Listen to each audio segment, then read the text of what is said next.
Hello everyone, this is Dinesh Sharma from Raise the Bar with DS, and today I am presenting a video on Ode to Autumn, an ode written by John Keats, and it is one of the best of John Keats' odes. So let's start.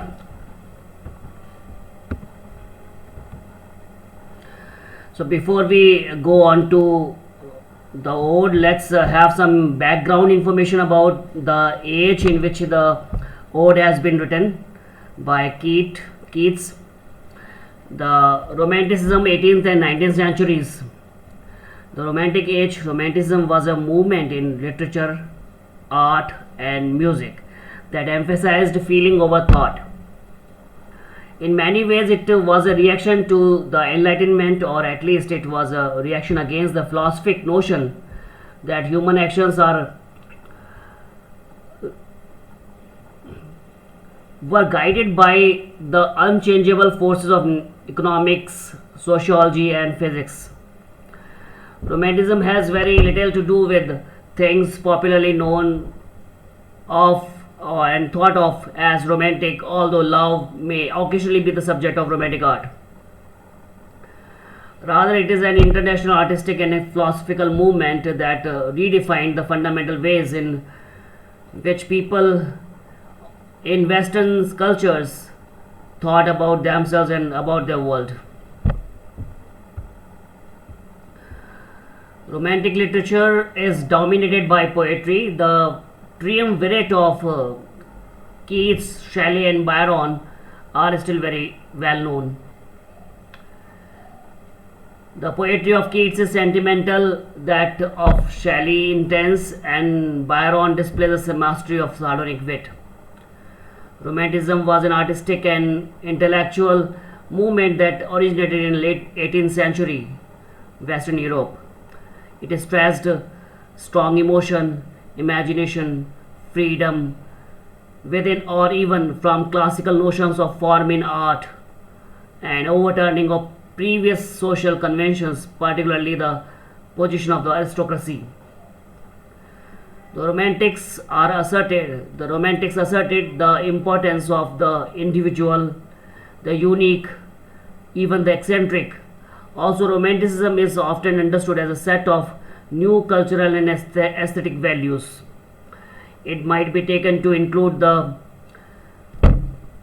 idea of individualism. Introduction to the Ode to Autumn. To Autumn is a poem for anyone who has a little trouble letting good things come to an end. It could be a relationship, a cherished experience, or just something you outgrow. And of course, it could even be a favorite time of year. Before writing this poem, John Keats surely knew that the rational thing to do would have been to write a poem in praise of spring and the season of life and rebirth. But despite their reputation of intense emotions, the British Romantic poets were not sentimentalists. They famously wrote odes in praise of things that most people wouldn't think to praise, like dejection or melancholy. They found beauty in the neglected corners of life. Into autumn, Keats finds beauty in the lengthening days, chilly weather, and brown fields of fall. The time just before winter squelches the last bit of warmth, and everyone retreats. Everyone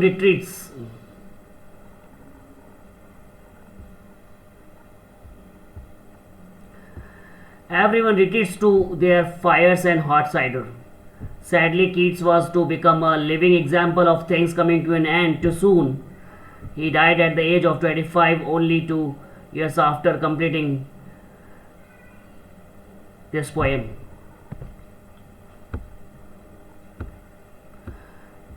Here we have a text of this poem. Text: Season of mists and mellow fruitfulness, close bosom friend of the maturing sun, conspiring with him how to load and bless with fruit the vines that round the thatched eaves run, to bend with apples the mossed cottage trees, and fill all fruit with ripeness to the core, to swell the gourd and plump the hazel shells with a sweet kernel, to set budding more and still more later flowers for the bees, until they think warm days will never cease, for summer has overbrimmed their clammy cells.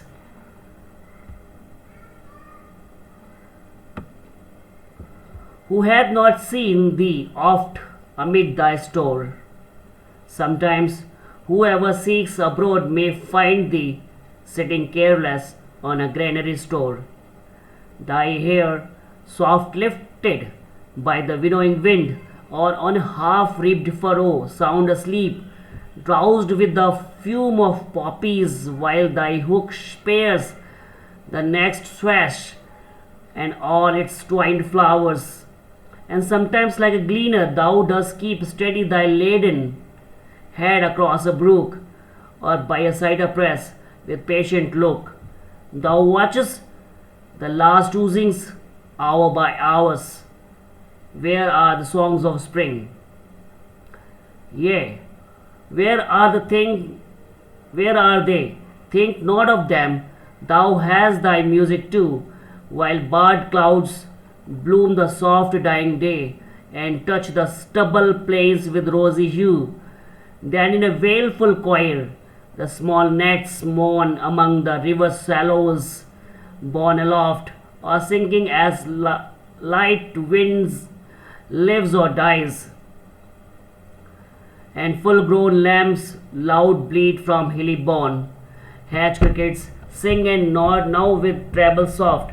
The redbreast whistles from a garden croft, and gathering swallows twitter in skies. The analysis of five senses of imagery. Keats' poems have this distinctive quality of sensuousness, and they appeal to our all five senses of our being. They appeal to our visual, sight, oral, auditory, sound, smell, olfactory, taste, gustatory, sensation, and all the five senses have been appealed and penetrated by the poem of John Keats, and though To Autumn doesn't fail in doing so. Man and the Natural World. To Autumn contains very specific natural landscape and images.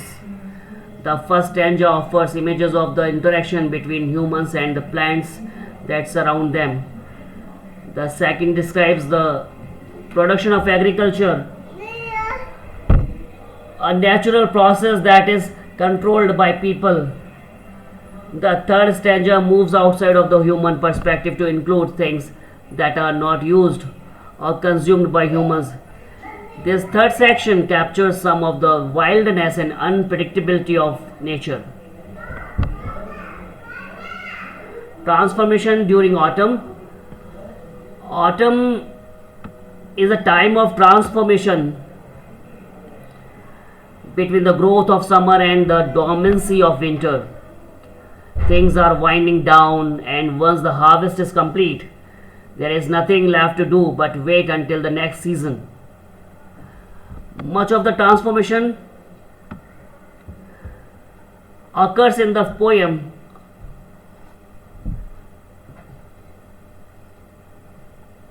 between stanzas.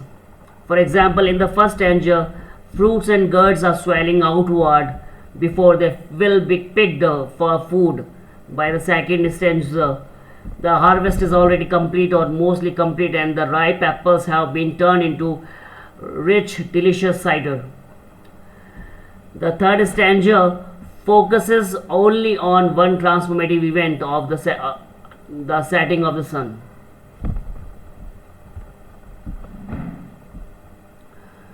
Mortality.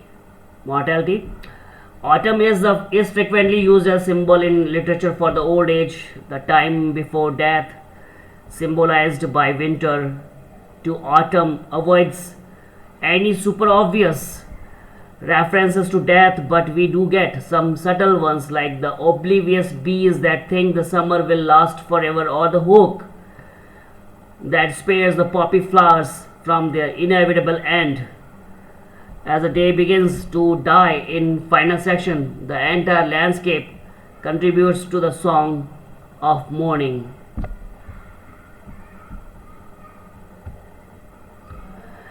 Thank you very much for listening to me, and I would request you all to please like and subscribe my channel and encourage and boost my morale. Thank you very much.